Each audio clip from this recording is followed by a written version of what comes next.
Ay, naririnig naman na ka mga kabayan. Ay, pagpapakita na naman sa inyo yung masarap na lutuin. Ayan, kita nyo ba gayaan? Yellowfin tuna, sariwa-sariwa.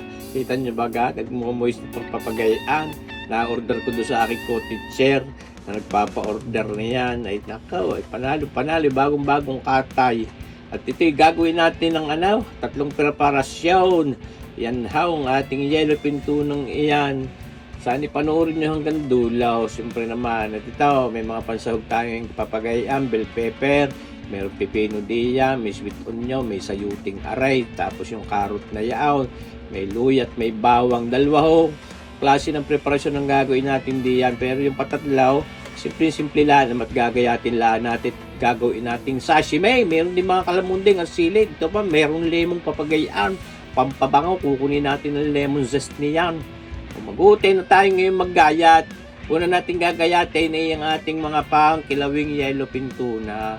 Una yung pipinong iyan. Siyempre naman, napakasarap niya sa mga kilawin na yellowfin. And how, 2 piraso, mura-mura para hindi na tanggalin ng mga butaw. Napakasarap niyan. Ako, bangon-bangon niyan, mga kabayan. Hindi ating pagsasama-samahin lang din sa isang mangkok na yan. Itong ating bell pepper nito ay hahatiin din natin. Kung tutusin ating babahanggin kung alin ang mas marami at alin mas kakarikate. Yan how, may pula, may berde. Yan how, ating dadagdagan yung pangkilawin at mas masarap ang madaming bell pepper. At ito, ang ating sweet onion na yan. Ginayat rin natin ang papagayaan. Magkaiba pa rin ang gagawin natin gayat diya dahil magkaibaho yung ating gagawing preparasyon diyan. At ito ang ating luya, hindi pwedeng mawala sa ating mga gayang kilawin. Kagayatin lang ng pinupinaw para hindi nahihirangin.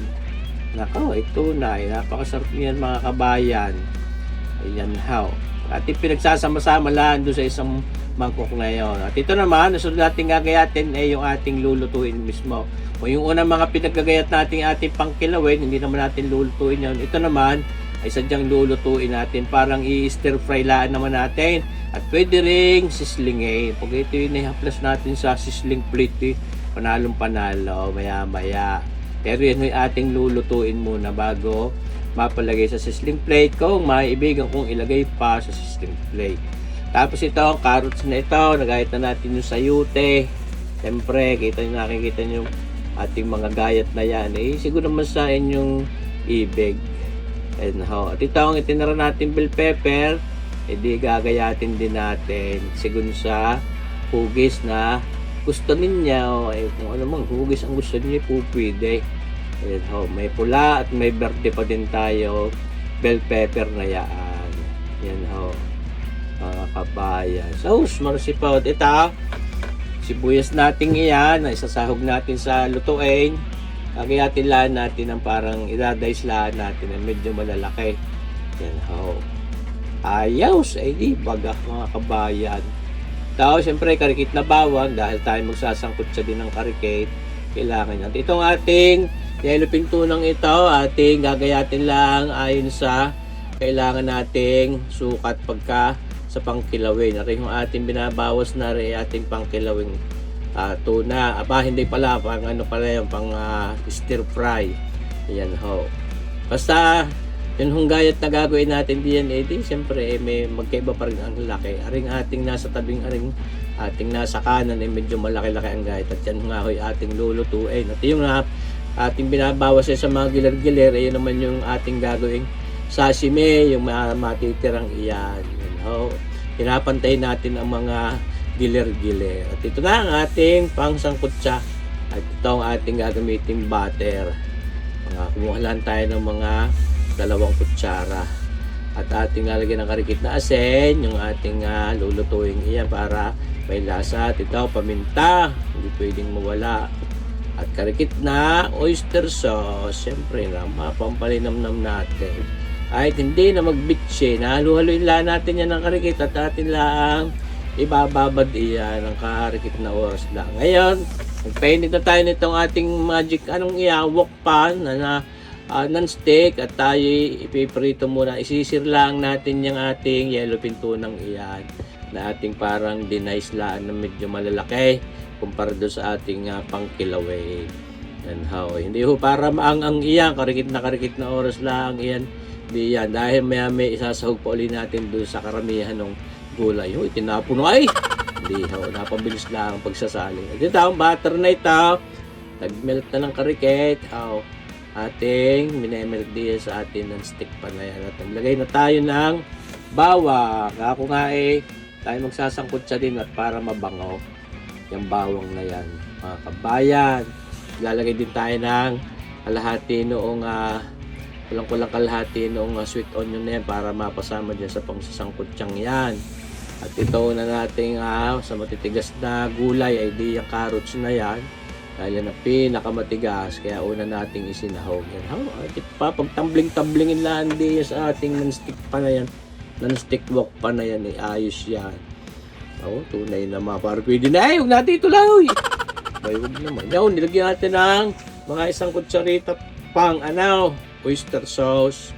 At saka itong pamintang itaw. Ayan, tunay naman mga kabayan. Kaya yan agad ang sarap sasawag naman natin ngayon itong ating sayote. Ayan ho.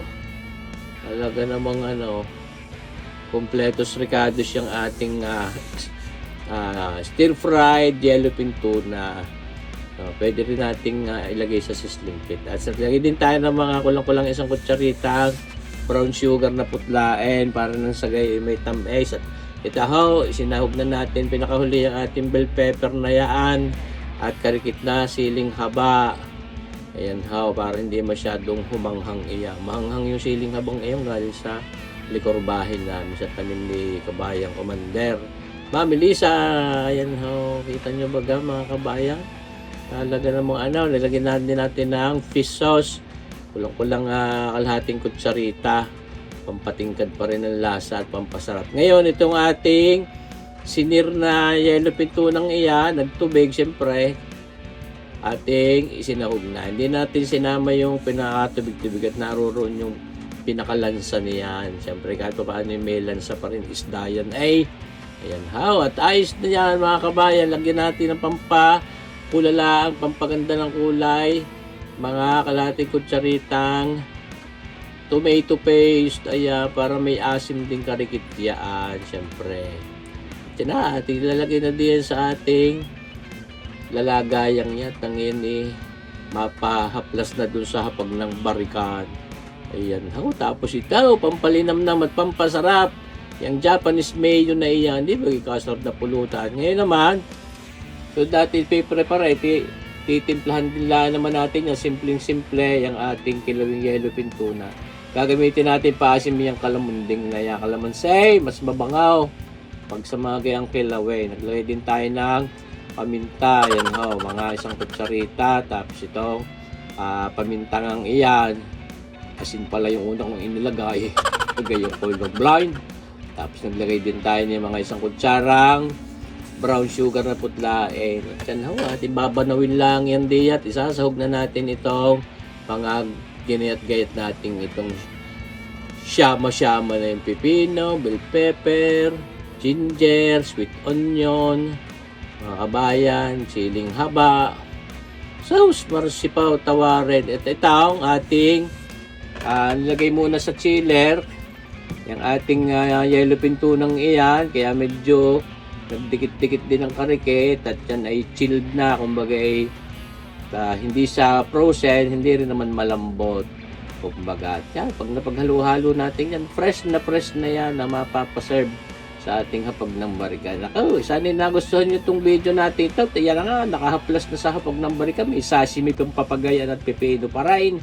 Maya ako ilalabas yung kilawin. Maraming salamat sa panonood mga kabayan. Sana nagustuhan itong video ito. Abangan nyo pa rin natin mga susunod na videos. Mabuhay tayong lahat. God bless!